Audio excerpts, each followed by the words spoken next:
এই ছাগল নেবেন নাকি কেউ? ছাগল কুরবানির ছাগল আছে এই ভাই ছাগলের দাম কত?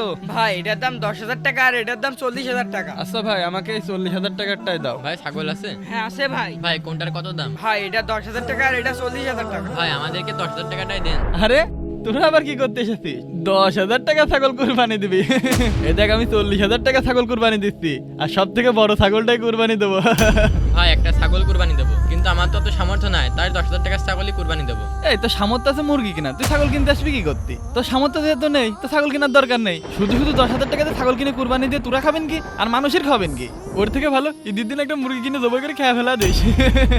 ভাই শুনেন, হ্যাঁ কে কয় টাকা ছাগল কুরবানি দিল আল্লাহ তাআলা এটা দেখেন না। আল্লাহ তাআলা দেখেন তার শুধু নিয়ত। সে ছাগল কিনতেছে তার সামর্থ্য অনুযায়ী আল্লাহ তাআলা সন্তুষ্টির উদ্দেশ্যে, আর আপনি এত টাকাতে ছাগল কিনতেছেন মানুষের দেখানোর জন্য। এটা আল্লাহ তাআলার কাছে কখনো কবুল হবে না। তাই এখনো সময় আছে, মানুষকে দেখানো বাদ দেন, আল্লাহর জন্য কুরবানি করুন। শুনুন, কুরবানি আল্লাহর জন্য, মানুষ দেখানোর জন্য না। আসলে তুমি ঠিকই বলেছো, আমি বুঝতে পারিনি, আমাকে মাফ করে দিয়ে।